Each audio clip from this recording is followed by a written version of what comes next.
Thank you very much, and I do hope that you had a good night rest. Today it will be a nice day. We'll finish with a gala dinner, so it will be great.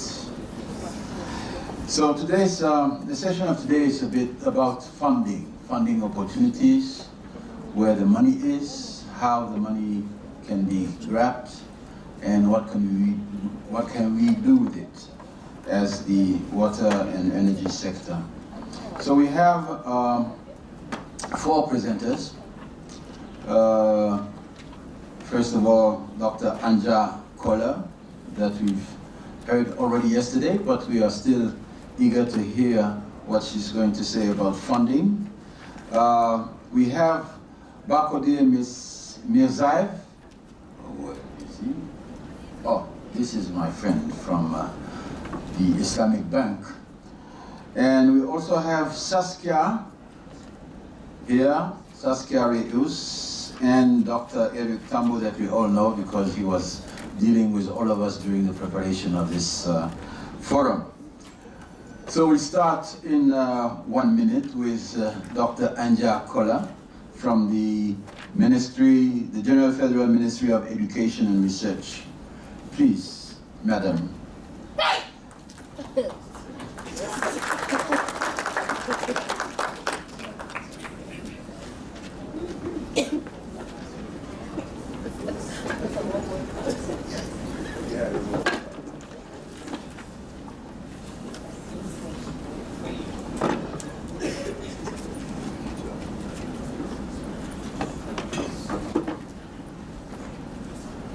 Probably the polo table, but wasn't.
So good morning, everyone. It's me again. This morning I'm wearing a different hat. Yesterday I was wearing the hat of the German Ministry for Education and Research. Originally I am from the DLR Project Management Agency. Yesterday I was only representing the BMBF, and I am part of the DLR Project Management Agency. We are supporting the BMBF in implementing funding measures for the BMBF, and I'm working in the Department for Africa in the DLR Project Management Agency. Just a few words before. I will not present a comprehensive overview of everything the BMBF is doing in Africa, because the BMBF is doing a lot in Africa. There are a lot of projects, a lot of different programs in Africa. And as I already mentioned yesterday, we are in some sort of transition phase. We have a new government, but the federal budget is not yet fixed, so we cannot talk about new funding measures which are in the pipeline, because we are not sure how the federal budget will look like, and so we don't like to talk about things where we don't know if they will actually happen. So I will present some funding measures which will be also recurring in the area of water, energy and climate science, but I would advise and recommend to you to have a regular look on the website of the BMBF, because funding measures will be published on the websites here, and there will be, you can be sure, a lot of new funding opportunities.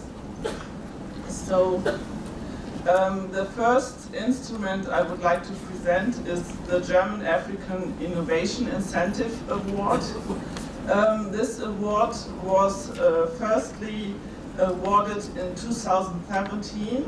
It honors excellent scientific achievement of African scientists, and this award is embedded into an African-German cooperation project. The funding is 150,000 euro, and last year the award was awarded to 4 African scientists, and the thematic areas are environment, health, bioeconomy, societal development and innovation, resource management, and ICT. And in this innovation award will be certainly renewed, which means there will be a new call for proposal in the future, and you can apply together with a German partner for this program. There's something which applies basically to all funding measures of the BMBF. You need to have a German partner to apply for the grants, or better, the German partner has to apply for the grant. And in some funding measures, funding can also be channeled to the African partners, but not in all funding measures. Recording. So the next funding measure is PRIMA, Partnership for Research and Innovation in the Mediterranean Area, and it's dealing with cooperation in the Mediterranean area, so it's not applicable to sub-Saharan Africa, for example. It's more or less the Maghreb countries which are involved in these funding measures, but especially for PAUWES, there might be opportunities in this funding measures. It's an initiative of 19 Euro-Mediterranean countries and the European Commission, and you may at this point want to look at a map and check where the Mediterranean coast of Germany actually is. We don't have a Mediterranean coast, but Germany is nevertheless involved in this initiative together with Luxembourg. Luxembourg also doesn't have a Mediterranean coast.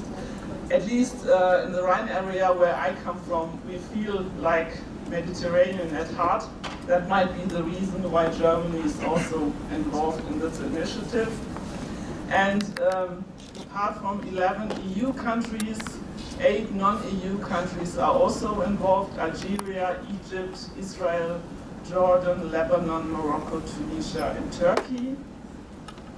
The thematic areas in this funding program are sustainable management of water for arid and semi-arid Mediterranean areas, sustainable farming systems, and Mediterranean food value chains for regional and local development.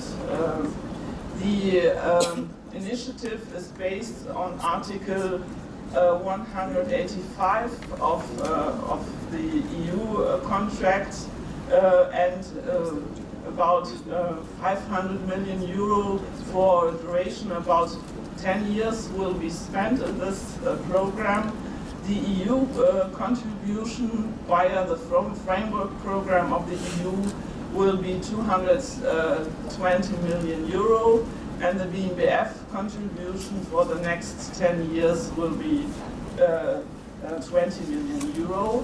A first call was already implemented, and the deadline was in February 2018.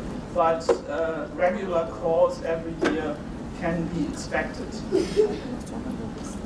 Then there is another initiative of the BMBF, Client 2, International Partnerships for Sustainable Innovations.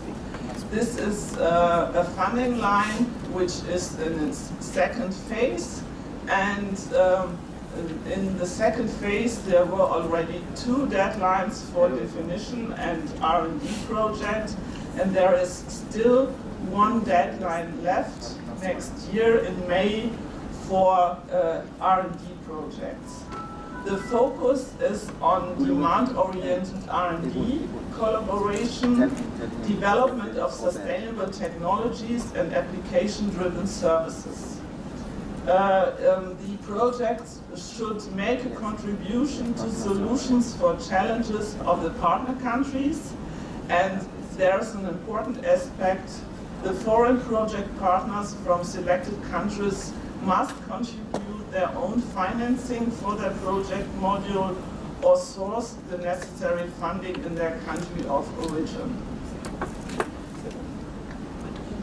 The focus areas of clients are land management, climate protection, energy efficiency, adaptation to climate change, and the focal areas, the focal regions for this funding line are especially Southern and Western Africa, especially the countries of the big, and I think you certainly heard about this project, the big WASCAL and SASKIA centers in Western and Southern Africa. And there's another funding line, Sustainable Energy Systems, and there the regional focus is especially South Africa, Egypt, Nigeria, Algeria, Ghana, and Morocco. The regional focus, I have to say, may be subject to change because the last selection of project took place actually last week. And depending on which projects will be finally funded and in which countries and with which thematic they will be funded, the BMBF might actually adapt the regional focus of this funding line, and they may be different countries which are the regional focus for the last deadline. So it is always important to check if there is a new call proposal or if there is a modification of the current call for proposal. And as I said before, the deadline for this funding line is end of May 2019.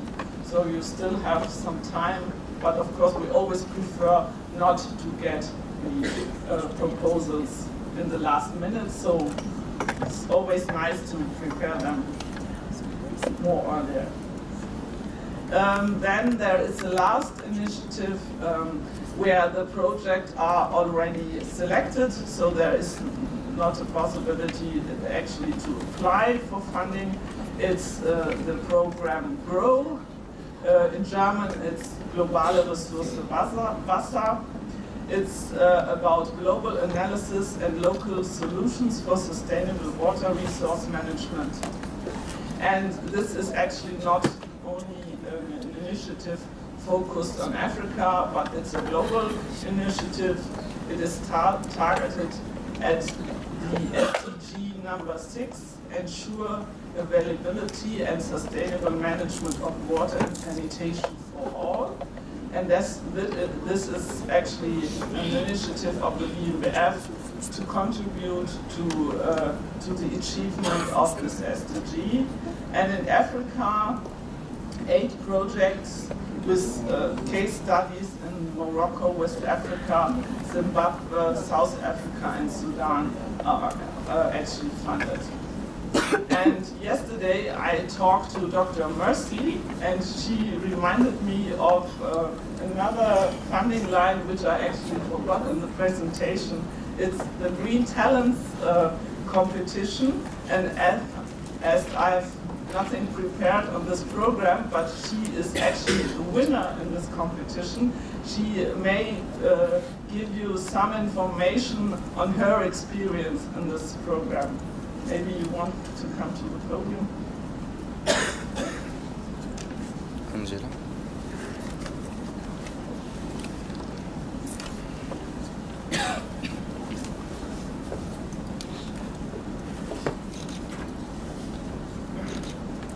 Good morning, everyone. I would like to talk about the Green Talents Fellowship, which is also a German-based funding.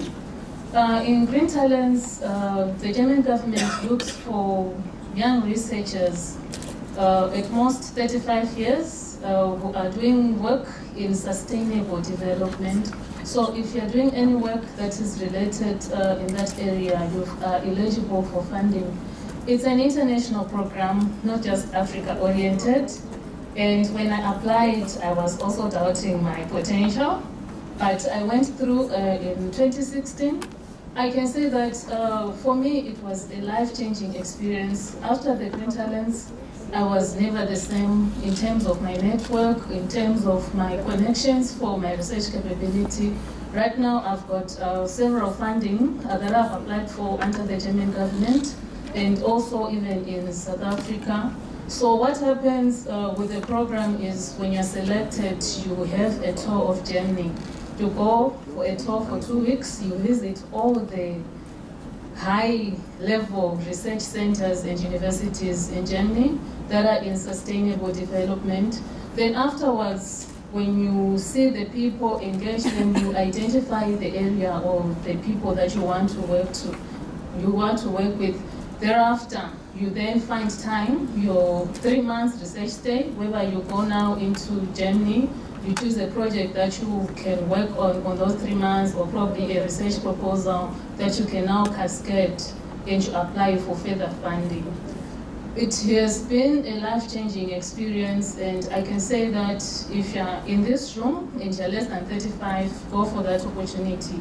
The call for applications is actually open and they're closing in May. Thank you.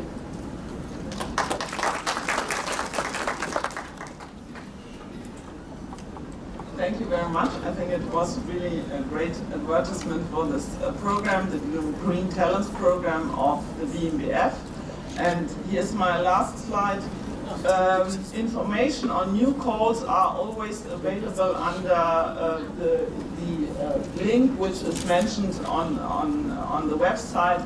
And as I said, as many new initiatives are in the pipeline about which we cannot talk at this moment because the budget is not there yet, I would really recommend to check the website back. Thank you very much. And if you have any questions. Oh, okay. Thank you very much. Very interesting opportunities for funding.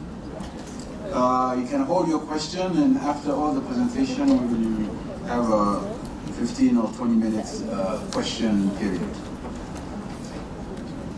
Thank you very much, Dr. ANJA KÖHLER. Now I will call Mr. BAKHODIR MIRZAEV from the Islamic Development Bank Group. Are you ready or not? The next one? Okay, no problem. So then I will call Ms. SASKIA REUS from CEO of Africa Funded.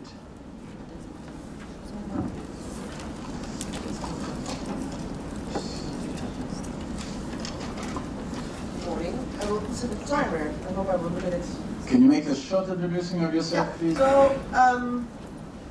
So my background is corporate strategy, so I have no background in research. I don't have background in politics or in NGO.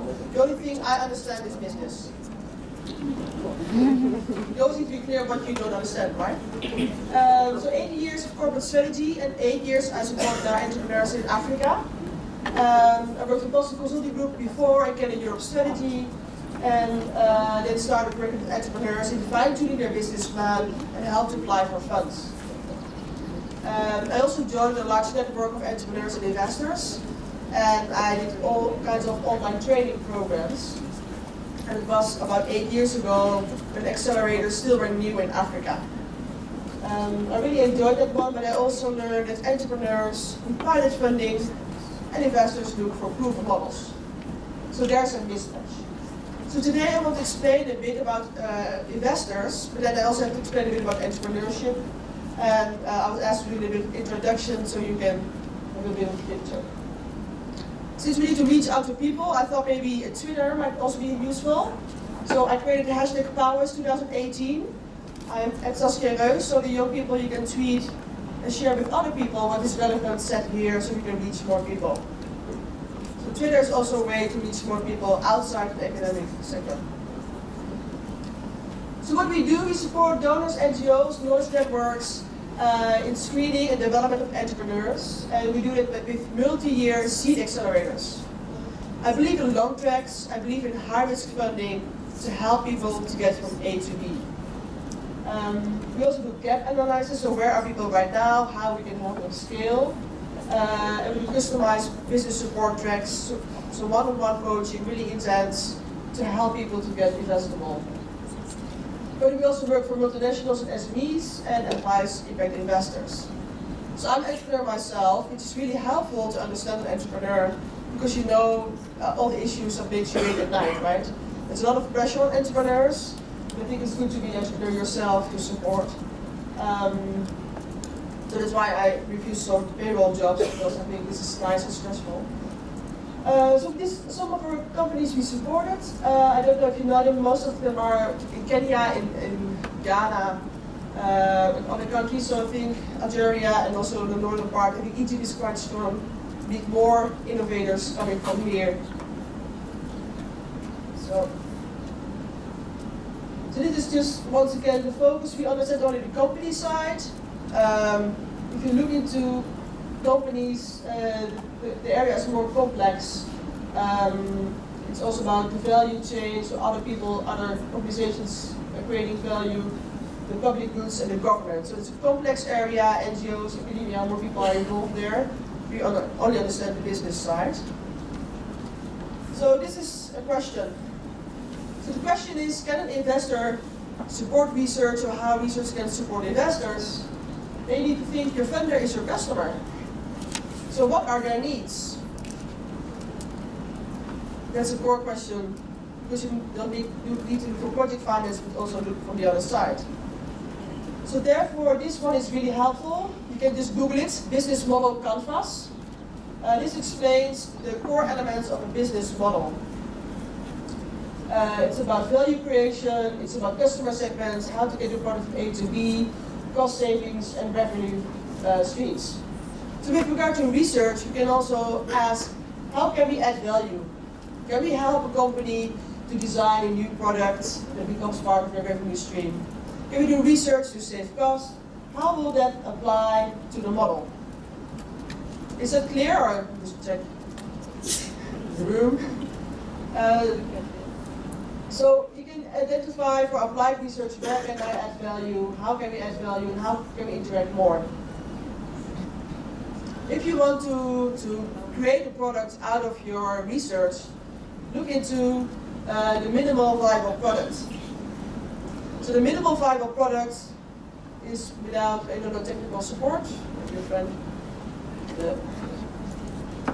A minimal viable product is a product that you try to launch as soon as possible.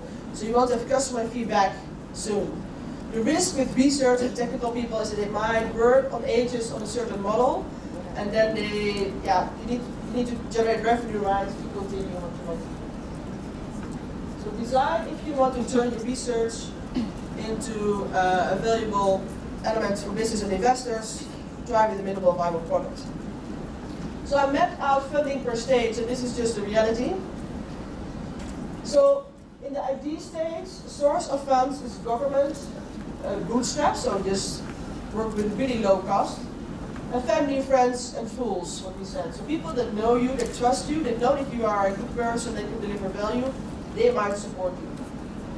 The next step, when you have your concept and your idea, also the same people will support you. And that is, to be honest, if you were in Silicon Valley and you had an IT solution, maybe angel investors would come on board earlier. But in this case, yeah. So in the idea stage, the concept stage, and the minimal viable product, it's still low cost, family, friends, and fools, governments supporting your idea. As soon as you have some market feedback, so as soon as you have a product and you sell it and people buy it, so there should be a model in it, then seed funds might come on board, and maybe early day angels, but angels and investors are mostly in the scaling stage. So that's, yeah, so most investors come on board when there's 2-3 years of revenue. So I think where research can be involved is maybe also at this stage. So here is where the model is designed. So we need new models, for example, to turn sanitation into profit, which is challenging. So a lot of ideas are here made and tested and turned around. So here research can really be valuable to provide insights, right? The next stage, once you have a model, there's a prepared scale stage where the company is growing and you need new structures to grow. And in the scaling stage is where most investors come on board. And this is just reporting on the, I don't think you'll read it, but the materials will be available. So this is about investments of high net worth people, angels, and family offices, because I think you also have funds, more established funds, but the best chance with early days funding is with high net worth people, the angels, and the family offices. So that mostly are rich families that have their own foundation or their impact fund. The big water is here, it's 2%. Energy is a bit bigger, that's here. Environment is also a bit bigger. I focused on water for a while, so it was my frustration. So it's only 2%. So what I also advise sometimes to entrepreneurs, for example, a business focused on sanitation turning into biogas, fertilizer, and seedlings, to say, why don't you see yourself as an agriculture company? Or why don't you see yourself as an energy company? So then you're closer to an investor. So this will be shared, I think. So the number is low. So what do we need to do? So we need to increase awareness of investors. So there are a lot of investors with interest in water, but they don't convert into investing. Why not? Because these people are also very busy and they don't know water. So if I talk to them, they say, well, water is drinking water, it's for free, it's not relevant. So then we need to educate investors about the opportunities. Make it clear, what are the opportunities, what are the hurdles, how can we take them away? So I see this, we need to do investor education. So research also helps to build the case. What is the market about and how to make it tangible? So what I did based on the different kind of work we did the past years, I mapped all kind of business models, so maybe that might also be relevant for you to look into. So this is a mapping on design stage of the business model and proven model, and this is the profitable. So these profitable models are not profitable models. It's not about technology. So for example, rainwater, there is established technology, but not yet proven business model. It's still in this stage. Circular economy, so everything turning fecal sludge into another product, is also in advanced pilot stage. So I had to do an assignment for Unilever where we had to assess all the most promising models turning sanitation, toilet resources into other products. And I think it's really challenging for investors to come on board. IT and mobile is really promising, but the number of solutions is very low. And my thesis is that water and sanitation, they don't attract the high promising IT people because they don't see the market. These people rather can also do something with hotel apps or something else. So I think IT and mobile, there's a big opportunity, especially for non-revenue water. Smart water for agriculture, it's all solar water pumps, soil improvements, hydroponics, I will share a case. Here is the kiosk. The kiosk in urban areas can be profitable. So there's a decentralized water service, so a water selling point. In urban areas profitable, rural area not profitable, so we need blended finance. And the house of water treatment services, filters, is a volume. it's profitable to prove a model, but you need a lot of volume. So this picture also shows where there is a need to blend finance with investors. So maybe that's also a interesting part. So case, so chances are low, I think, to get investment in really early days. So you need to focus on building a company that's profitable or support entrepreneurs to build a company that's profitable. This is hydroponics in Kenya. We support the entrepreneur now for 2.5 years.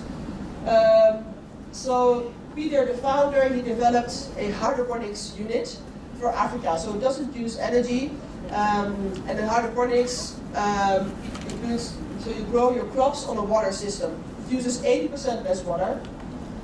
And we provided grant funding to develop this model for slums. So you can have a smaller unit for slums, and he designed and validated that model. So after it was successful, we also supported him with the scaling strategy. Because he currently sold the product, and we said, why don't you do installments? And people pay later. That was a nice idea, so then he got 500,000 euros in grant funding and 350,000 euros investment. So there's the first investment secured. Because an investor see there is an opportunity to scale and to get back their money. So at this stage, we will have a new contract. It's funded by Accra for All, that's also the Dutch government, to continue to support Peter and prepare to scale. The currently is only one founder. One founder is a risk for investors because if that one founder disappears, the company is gone. So now we support him with developing a senior management team and also improve the processes, structure, audit the books, all kind of stuff, which I call headache finance. So we finance everything an investor wants to see, otherwise he gets a headache. So that will help him next year to further scale and expand. So this is just a sample, I think, how we can help. Go from really early days to next days, but it's an intense process. Farmline, another nice Ghanaian entrepreneur. They provide information service to 200,000 farmers, just around break even, and we supported them also with a pilot, which might be quite complex, I think, to explain. But anyway, so we can come back to it. There are opportunities to scale, to use tech as an enabler to scale. It's also for your research. I think energy is really leading us in the water sanitation to see what kind of solutions might be applicable in water. So pay-as-you-go systems.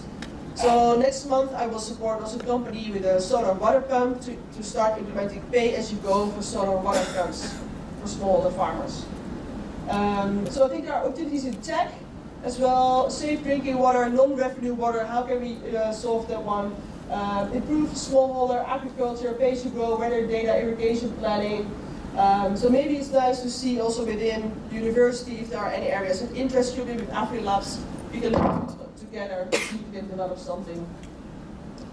The only challenging thing is that donors don't see tech and mobile as a basic thing to invest in, and investors see Africa as high risk. So I'm still working on getting the ties together. I have one investor that's really interested now in to Kenya to show some entrepreneurs and show the potential. But it's really a lot of work to get more investors on board. This is also a high potential area where I think it could be commercially attractive for investors. So smart water for agriculture, tech are two promising sectors in the water segment. Good news as well, Jibu, it's a water kiosk. It just raised 7 million. It also has to do that the founder is a high net worth person himself, an investor, so he knows a lot of people. So to get investments, trust is key. So also for you as a person, build on trust, build your relationship. So before you need to ask for funding, take care that at least you have a relationship first, and people know that you are a good person and you can deliver results. So that is core. Thank you. Right. So there's research available on the water kiosk business model, so you can look into that one. It's done by Dalberg. It's one of the focus areas we worked on. So the question was, how can we accelerate growth in the kiosk business model? So connected Danone and Accra for All with each other. Danone is a pension fund, so it's an investor. People within the Danone headquarters in Paris can choose to go for a commercial pension or for an impact pension, and that money is used to invest in water kiosks. A lot of questions in the research, in the assessment, where there are opportunities to scale this segment. So if you want to know where is a need from the investor side, you can join me. So if you want to know where is the need from the investor or the business side, this is a research might help you. Another area, circular economy business models. I don't go deeply, but there is a whole nice theory about getting resources back. We currently work with SASKIA in Ghana, which is one of the most advanced models in that area. And also for this company, I have 100K grant available to either de-risk investors. So I engage with the investors, say, if you come on board, I will take the first loss. Or we invested in the team, so we invest in key hires. And that is really new. So I would advise everyone that manages grant funding to invest in the people, invest in key hires in the team, invest in the CFO, invest in training the people, invest in strategy people, so the team should really be strong. That's also why you're here, of course, as a student. You develop your skills, you could become really valuable, and that's how we grow companies, and that's how we change things. So there's also a lot of research available on that one. Oh yeah, there's it. The investors invest in teams, they invest in talent, so they invest in you. So this is why I think I'm really happy to see this activities going on, this university with this new topic, because we really need people working on it and scale these companies. Oh yeah, and that might be too complex. You might maybe look into it in class after. So investors have a different language than business people or than academics. So I just wrote down some investor lingo. So whenever you meet an investor, you need to use the right words, right? So one of the questions, you don't ask what amount do you invest, you say, what is your average ticket size? And then you also ask, what is your average return rate? So you understand that they want to have their money back. They have a due diligence process, which just means that they screen what you do quite intensely. Valuation is, what is your company worth? So investors take shares, and then the magic question is, what is this money worth? It's more art and science to define the value of early stage startups in Africa. Silicon Valley is a bit better because there's more benchmark data. Term sheet, so they just share what they want, the high level contract. They talk about risk, return profile. So every investor has his risk appetite and have their return targets. They don't talk about companies, they talk about ventures and targets, so you just know. And they also talk about domain expertise. So they might say, we're not in water, or domain expertise is energy. And they say, that's fine because we have this solar water pump, and it is also energy. So these are some words. So just the purpose of my presentation was to also share a bit of insights from the other side of the table. What are they looking for, and how can you talk with them? And how can you build to get investors on board in water, sanitation, in climate, or energy-related sectors. That's it. So if you have questions, you can ask, I think, later. On peut aussi essayer en français, mais je suis pas si couramment. So we can do that later as well. Okay, that's it.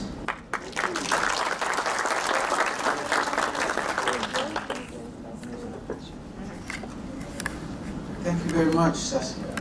Very interesting. I think that there is a lot of opportunity here to look at for not only the youngsters, but some organizations even like AFWA. So let's keep in touch. Ready? You have to be ready. Okay, so now we'll talk with the BAKHODIR, MIRZAEV, from the Islamic Development Bank.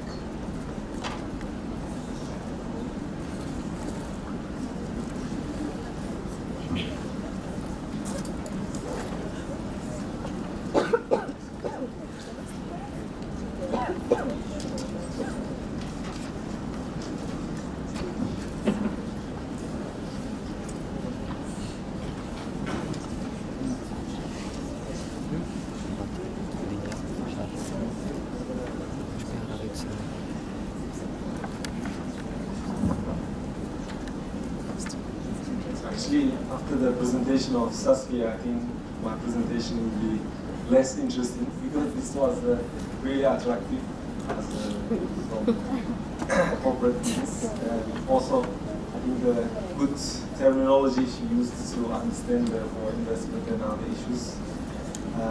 I will try to actually to continue yesterday's presentation about the bank, and today I will try to say about our projects in the water sector, at least to bring you to idea what kind of projects we are doing. It's not all of them, but some of them, at least to give you the flavor and possible options to work with the university students as well as the professors. So just briefly about outline, I will try to little bit go through the footprint in the water sector. And it could be also good that I could bring some more information about energy, but we have a separate team for energy and climate change. If you have more questions, interest, I could share with my colleagues, so you can have a more better, closer discussion with them. And about the scholarship program in the bank and young professional program, some details and cooperation. So this part I already mentioned yesterday about financing. I will start from here. As I was mentioning yesterday, we have water, urban, and agriculture and rural development sections separate, but the activities are sometimes interrelated. If we do the projects, and most of the projects are interrelated, or sometimes integrated. Whatever we talk about the water, it's either coming with the urban or with agriculture or some rural development as drinking water. So in that sense, we work integrated with the team, and we try to have the more comprehensive approach for the project. So in that sense, I feel that whatever you do the research also, it's I have seen yesterday some energy guys doing the related to the water, some water guys doing the related to the climate change, which means really multidisciplinary, and as well as the results of findings are really fitting to the practice. So on that sense, I think our discussions are getting more closer and relevant with the researchers. Here, a little bit going to deeper, our area of focus, we are bringing the subject of integrated water resource management to the back, because if you go back, this subject came like over 2 decades past, and sometimes it was well implemented plans, roadmaps was done in the most of the member countries. However, it was really went through the theory, and the financial means was not linked, so some countries failed to implement it. But we think that this is the right approach in the current stage when we have different sectors needed the water resources. So we cannot be biased only on agriculture or energy or other sectors. Should be relevant if we look also the environment and other subsectors. So, and we have more focus on water and food security, and as well as the water security and transboundary water initiatives in the countries. And specifically on the projects like irrigation, and it's mainly the irrigation is more on the rehabilitation side, and improvement of the efficiency, improvement of the delivery, improvement water user association establishment, and then the operators for maintenance. Also, we have transmission lines, water harvesting structures. When we talk about harvesting structures, we have in the ERICK region more on the rainwater harvesting structures. specifically, this is Sudan, some neighboring countries. I will talk about them in detail. And all the areas we try to have the capacity building component and then the improvement, operation and maintenance issues. So when we talk about the projects, we cannot just live as infrastructure, and we look for the sustainability as well as the possible solutions to build the capacity of the institutions who will be looking after the project when it comes to it. I was mentioning yesterday in general information about the bank, but this is a footprint of the bank in our 57 member countries. Its approval is for the water sector around 9.5 billion. We have around 320 operations, and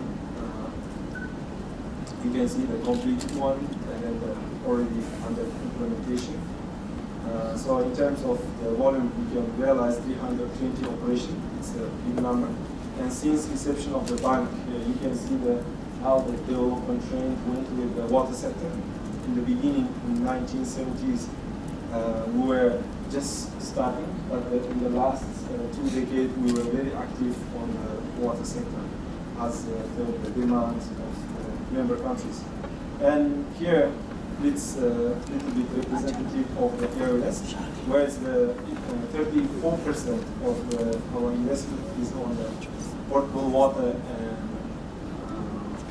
water management in the member countries. And you can see how it's important water supply and irrigation sector, as well as the sewage and sanitation follow.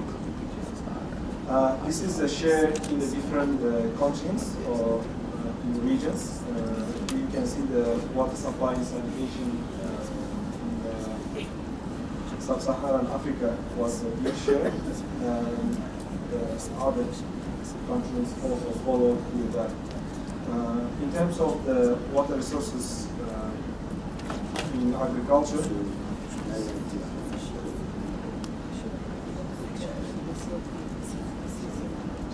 this is it should be different. So I think let's go to the details more in terms of the projects. As I was mentioning, the water supply. This is one example, regional program in the BAMO area, which is included Burkina Faso, Mali, Senegal, Guinea, and Cote d'Ivoire and Niger. And this is the kind of the one example of the regional program, falls on the rural water supply and sanitation. Here we're trying to build the water supply systems in the villages, and as mentioned earlier with my colleagues, the water kiosks are becoming as very essential to maintain the water delivery to the communities.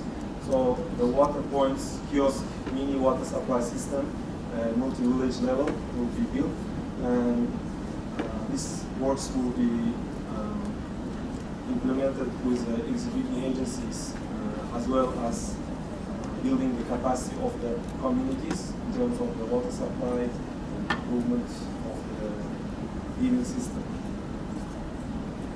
So another area is water management in Egypt. It's mainly building of the subsurface drainage.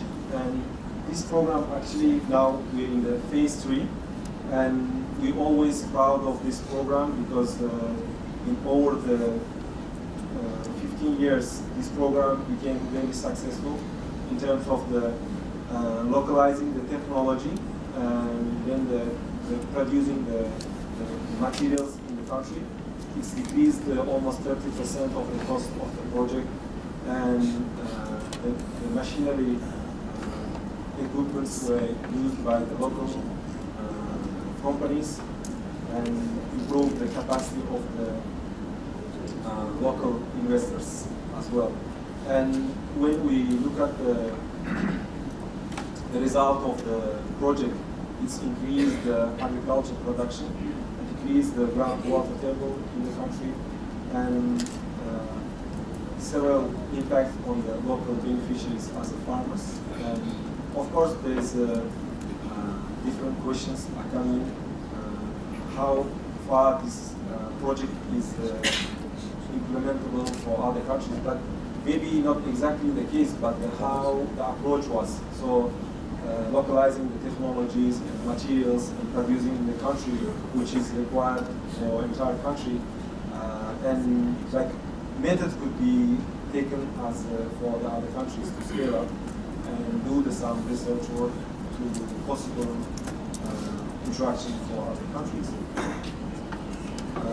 This is another example for the water harvesting structure from Sudan, and this is another program we call water harvesting program, but the government has a zero thirsting program. They're looking for entire country and building the atlas for the opportunities to build the water harvesting structure to improve the access to water of local communities as well as the livestock in the period of the dry season. Because as a climate change or for other reasons nowadays, water issues becoming very scarce in the period of the dry season. So in that dry season, it's difficult to survive for the animals mainly, and also the communities in that area. So with the smaller infrastructure, it could be changed for larger. Here you can see some nice pictures, which was for livestock. And this good approach is done by the country, like separating the reservoirs from the users. So in that sense, you don't pollute the reservoir. At the same time, you keep maintaining the system. And good systems is in place in terms of the water distribution and in also billing of the water. And it's still on the way of the development, as currently the government jointly with UNESCO established the Center of Excellence for managing the water harvesting structures and in improving the quality and research on the subject. And I think this is another good area. Currently we are working with them, but the big efforts is done with UNESCO in terms of establishing that center. This is a different dimension where we are working with the government of Pakistan in the area of the BAKHODIR region. With the help of the government, the farmers build numbers of mini dams in the BAKHODIR area, which is a hilly area. It's not really easy to irrigate or do the agriculture because of the area is a little bit hilly. But they're able to do the harvesting of the water, but then the next step came.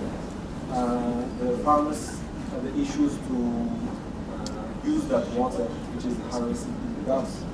And several cases and pilots are tested. And nowadays we are working based on that good practices, develop the feasibility studies to possibly provide the microfinance to the farmers to be able to them to have access to bring some advanced technologies and to use that water for the agricultural purposes, which is meant for.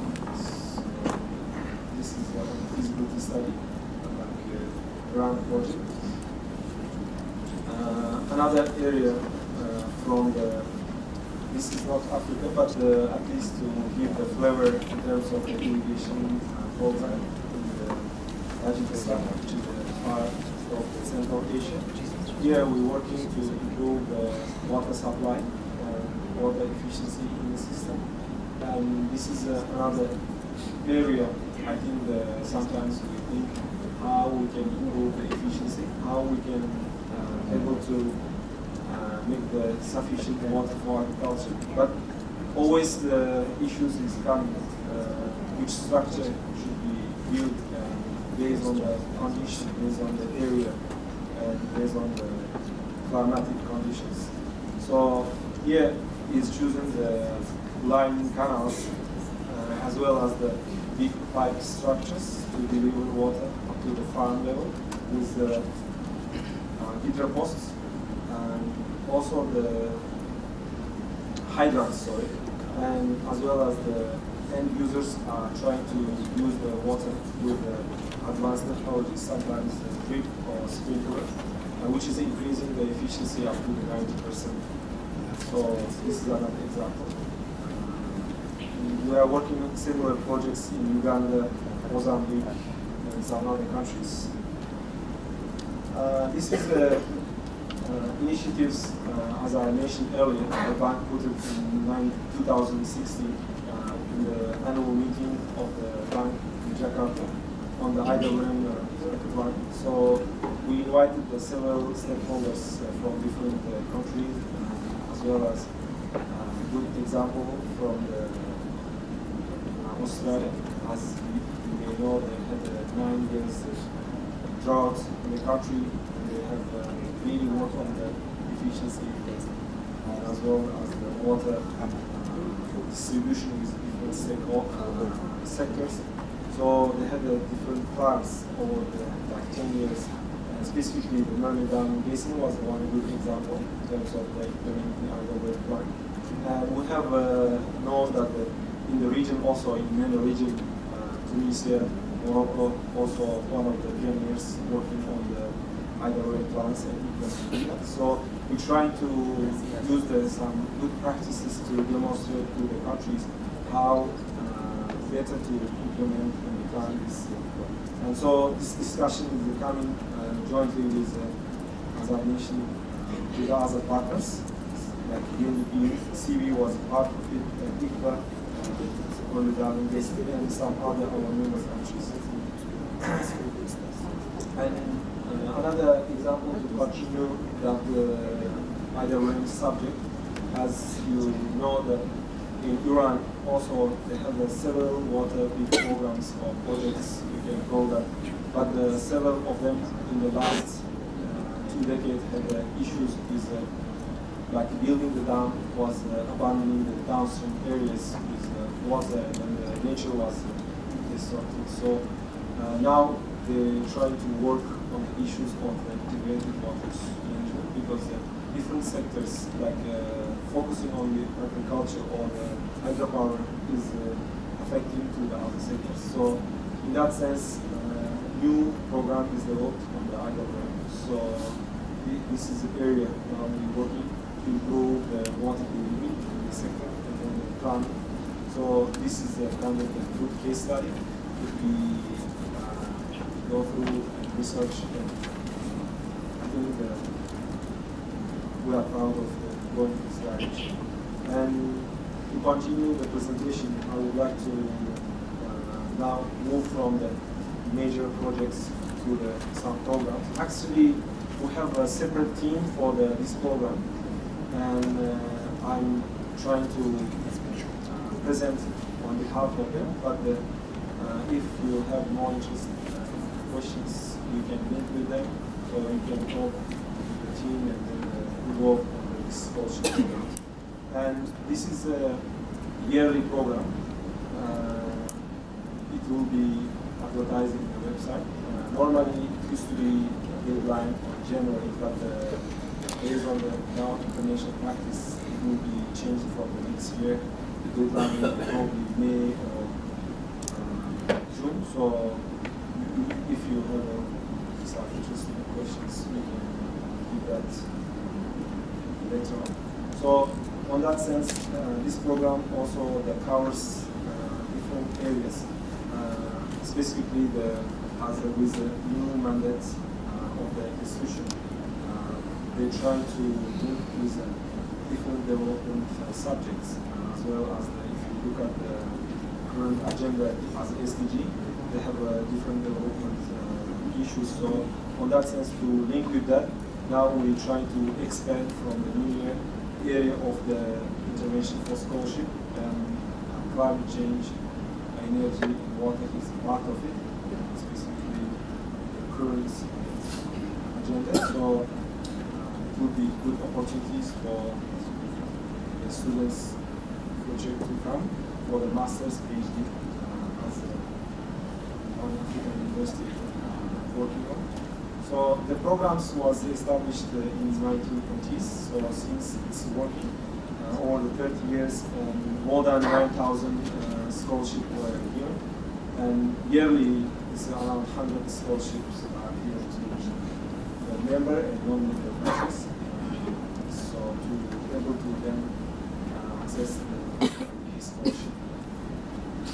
And another area, as I was mentioning yesterday, and I will encourage all young professionals to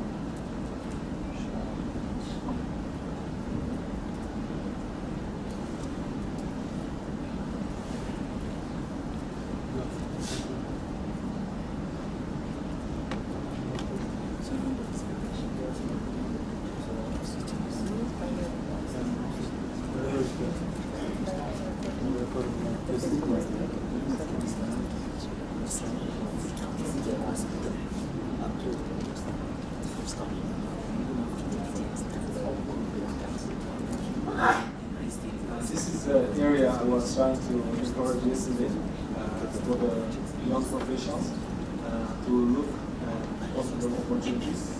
I was mentioning that even though it's a bank, but it's a development bank, and it's a bank of its member countries, and all of them is part of it.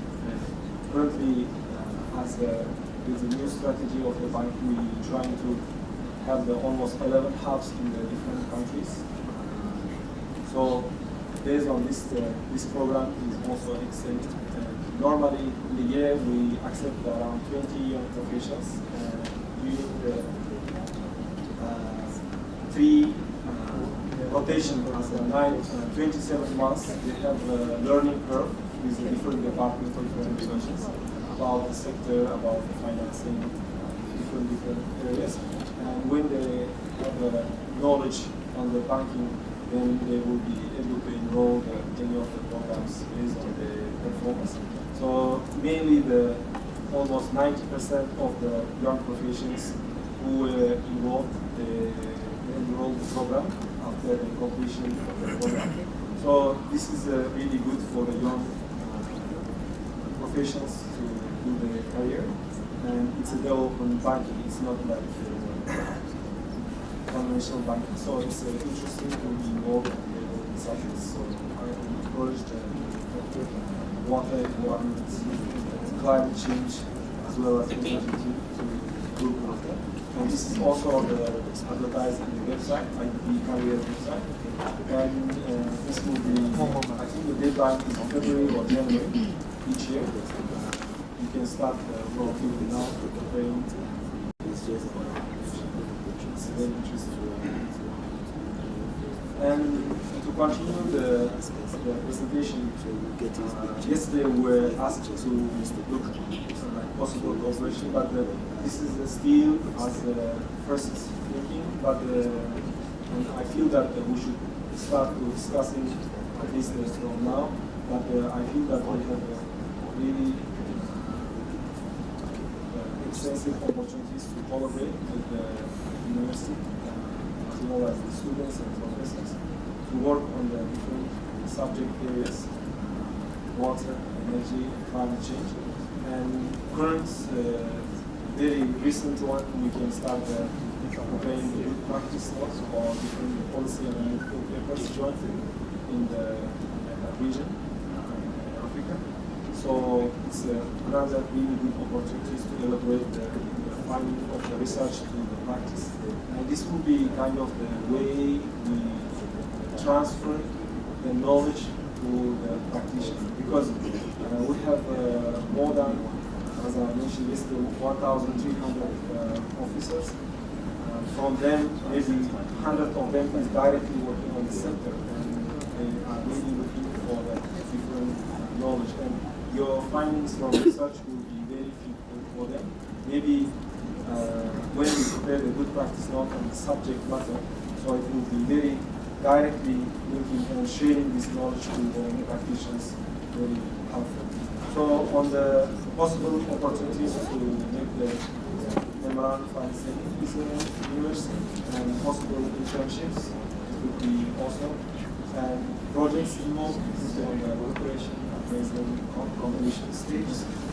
As I mentioned, scholarship, diversity, which I was yesterday mentioned that between the organization, research institution, these are the member countries sharing the knowledge directly, and even the involving the project to implement them. So if over the years certain program is developed in the university with the programs, it could be shared with the other member countries. With this, I would like to finish my presentation and thank you for your attention. If you have more questions,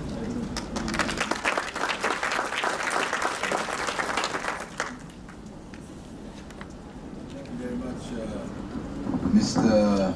BAKHODIR MIRZAEV. The last but not the least, ERICK TAMBO. Can you make your presentation? It was planned to be very short because it's not a presentation like the... It has to be. We are running out of time.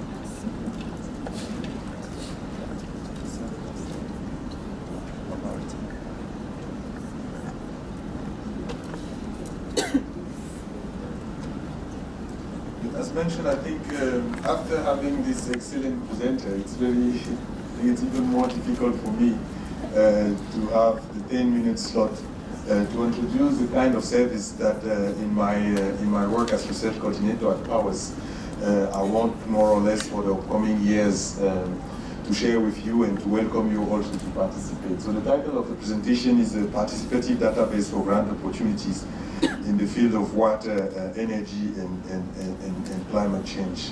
So that is a short overview of the presentation. So we'll give a short introduction on research output Africa for African researchers in terms of output, the contribution that they have.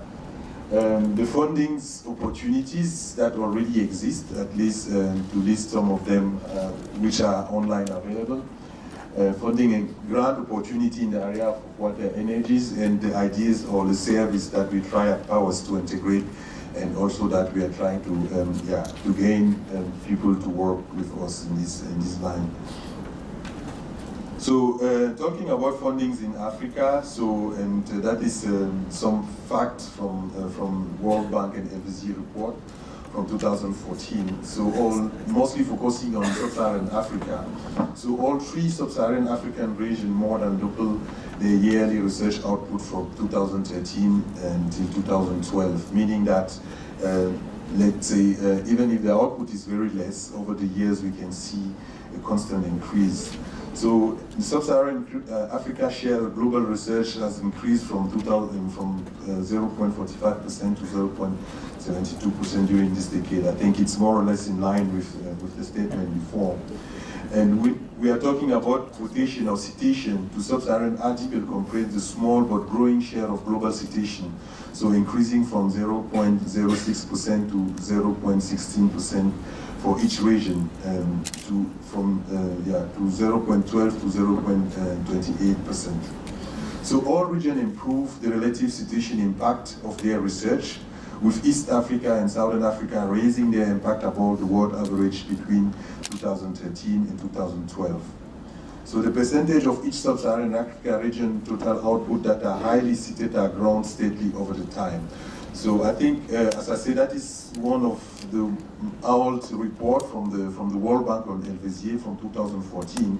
But nonetheless, what you will see when you are talking about output in terms of research in Africa, you will always see that the contribution is very less, something like 1% of the world research output, which remained, let's say, in comparison to the global population, young population that we have in Africa, that we still have to work in this line.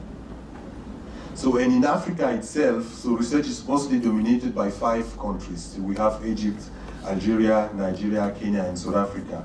So it's not surprised that these 4 countries also have a kind of, they are leading in terms of GDP, because they are also investing in research. So this statistic is just to show a kind of comparison. It's in the same report of the World Bank, but most addressing the STEAM area. It's a comparison on the research output over the years from 2003 to 2012 in the different regions, so South Africa, West Africa, East Africa, in comparison to countries like Vietnam and Malaysia. As I say, we can see that in terms of research output, we really have to do a lot. So my thesis is that it's not, so the numbers are not so accurate because a lot of research are done, but they are not published, meaning that if you go to African university, if I take the University of Yaoundé, for example, with almost 40,000 students, only the University of Yaoundé one of the 12 universities in Cameroon, with 40,000 students. If you take alone the master thesis that they are producing, the next step now is how are this work visible outside? So, but one other factor when we are talking about research output is also funding, and that is more or less the case of my presentation. And we have already online, so if you type online research grant opportunities for Africa, you will see there are a lot of services. It could be a database, it could be a repository, it could be a social platform where you are registering and you will find, let's say, over the years, the funding opportunities that are occurring. Organized mostly according to target group, you will see scholarship for students, you will see research grant for postdoc, you will see also project grant. And when I was also looking in these literatures, what I saw that it's mainly dominated in the area of agriculture, so agriculture's health. But when we come to water energies, I think I had very less result in terms of grant opportunities which are occurring. There are some general grants, but there are also specific grants to specific area. And what I saw is that the areas of health, the area of agriculture are very dominant.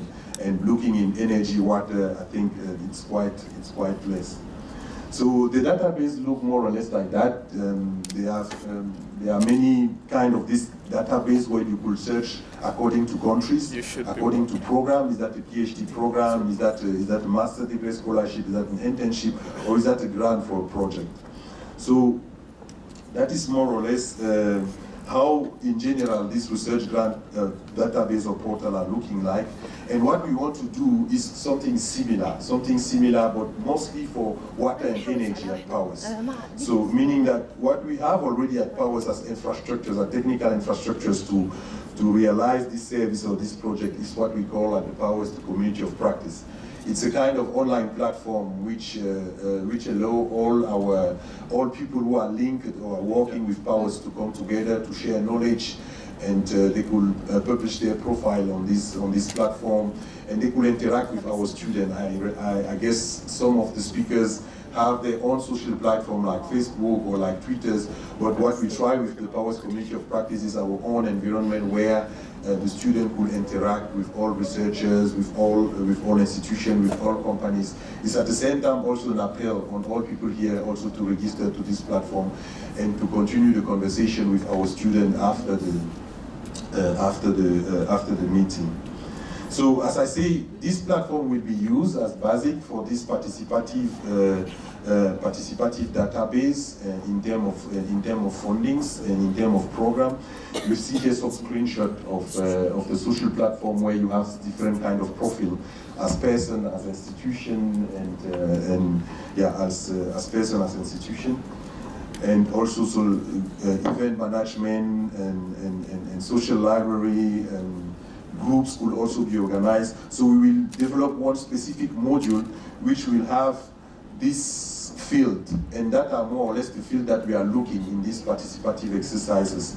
So we realize with our short-term lecturers when they are here, so in the discussion with them, I was asking them, and having spent some time in Germany, I have a very good understanding and overview of funding opportunities from the German Ministry of Research, the project which I've presented here. And it's always better to interact with the researchers in their respective countries because they know more or less what are the funding opportunities. And we start already with all our short-term lecturers to engage them in this process of identifying the funding opportunities. And when some of them are spending 1 or 2 weeks here at PAUWES, we start also to have a one-pager draft on potential research proposals so that when the grant is open, we could jointly apply for this grant.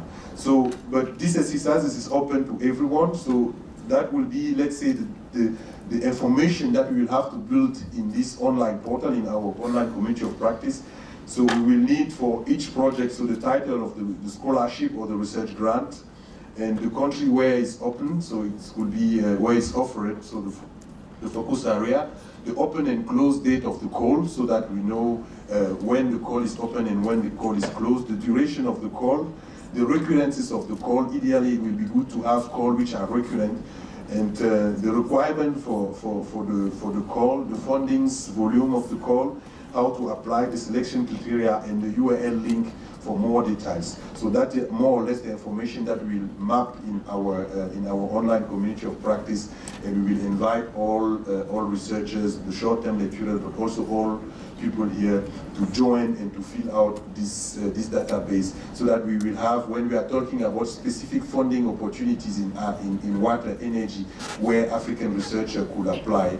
When you register to our platform, you will have that as a kind of service of the Pan-African University.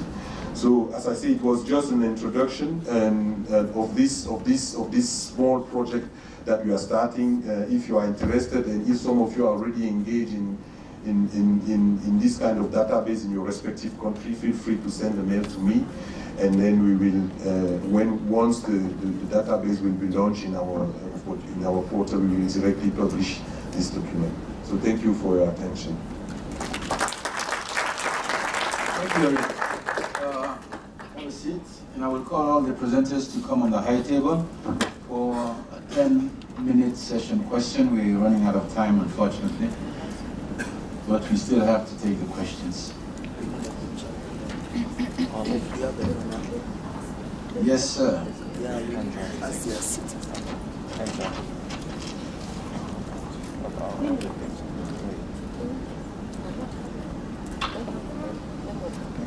Microphone, the microphone is somewhere.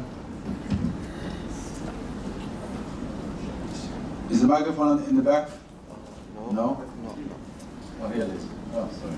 Thank you very much. Does it have a little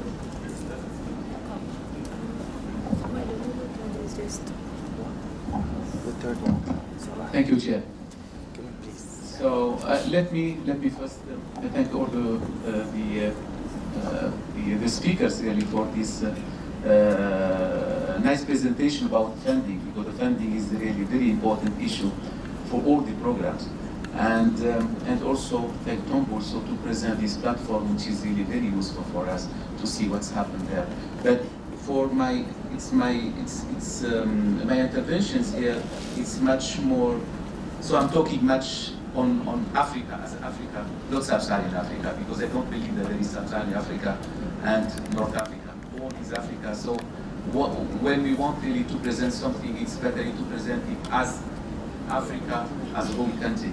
So I want really to make to add something that will be available also for funding, but from the point of view of the African Union. So we have there's a lot of opportunity at the African Union Commission also to provide some funds and to support the researchers, the African scientists and researchers. And mainly I can make an announcement for one big program is about this African, what you call it, African Union commissions that has been supported by the European Union, that there is a call for the grants, for research grants, and this call, I think that the deadline is still, so it's in May, 22 May, and there is enough time to make some proposals, and there is a lot of opportunity for this program because even the competition is not too hard as the others. So when you see other, for example, ASH 2020 or the other PRIMA or things, we have a lot of competition, but for this one, the competition is low, so we have a chance also to get some funding. And for this program, it's mainly a response to the implementation of the STISA, which is aligned to the priority of the agenda 2023 and 1623. And so the call will be in support of mainly on the food, nutrition, security, and sustainable agriculture, and particularly attention will be the agriculture and food system for nutrition. But you see that the agriculture, so you said that there is a lot of agriculture and there is no water, but the link between water and agriculture is strongly, so we can have proposals in agriculture but dealing with water or energy in agriculture, because we can separate these two aspects. So I think that we can call all the presence here if they need some information or how we can apply for this call. That will be really very, very important. I can help them even to see how we can make their proposals. Another programs. It's about the intra-Africa mobility program. So it's very, very important, this intra-Africa mobility. And I know that for this year, the PAUWES and the University of Tlemcen is one of the partners in this intra-mobility, where they can really support the mobility of the students and also the scientists to make their masters and also for the PhD. And I think that the call now is open, and I think that Professor Negati is from the University of Tlemcen. They can also help to have this opportunity to all our students in order to apply for these opportunities. Also, we have the Mwalimu Nyerere Scholarship, and the head of the division, Dr. Nyerere here, so she's responsible for all the many programs there, and also the powers that you have, because we have also the call to get the proposals for all the interested to be there with the powers. But I have just one comment on all these opportunities. The opportunity is very open. As Dr. Agnes, as you mentioned, mentioned a lot of programs, you have mentioned a lot of programs, I have also mentioned a lot of programs, but still, the proposals. So we need really, if we open one, for example, a call, and if you see how much we get, it's not enough. We don't have a lot of proposals. So the questions here, are we able really to make the proposal? Do you have the capacity to make the proposals? I think that's the main questions, and do you need any support to make it? So, for example, what makes difference if you make, for example, the programs with the ASH 2020, we have a lot, we have thousands of proposals. When it comes to the African levels, the proposal is very limited. It's good, we can have a chance, so the chance is higher than the others. But the questions, why there is not really this capacity to make good proposals. I think that this aspect also should be discussed and see how we can make it, because the proposal is too large, but the capacity, I think, that is lower for that. Thank you so much.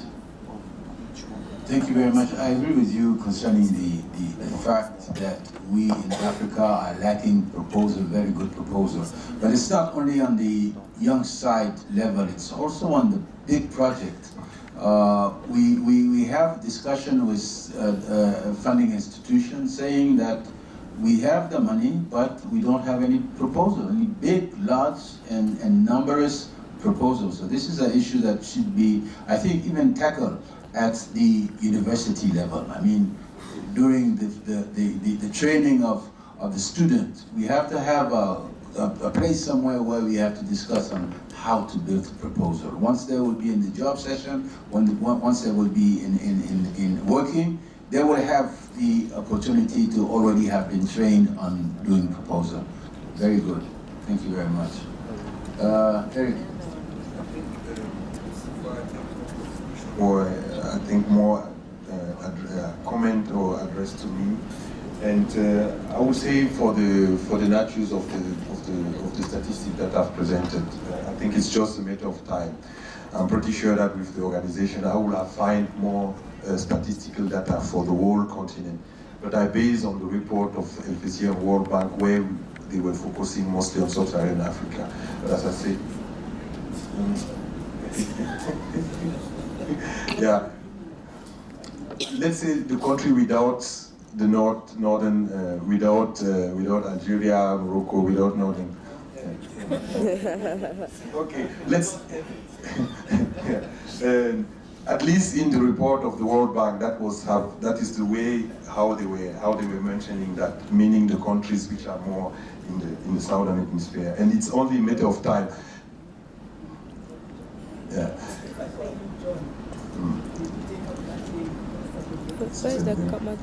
Yeah, I think living it's a general issues living in Europe, where sometimes how people have to call you there. So if you call black people, if you call, I think it's a big issues, and how to name and how to differentiate behind. Also, it's a political statement that you take when you take that. But for the sake of the conference here, as I say, I use more or less this document, which these figures and referring to what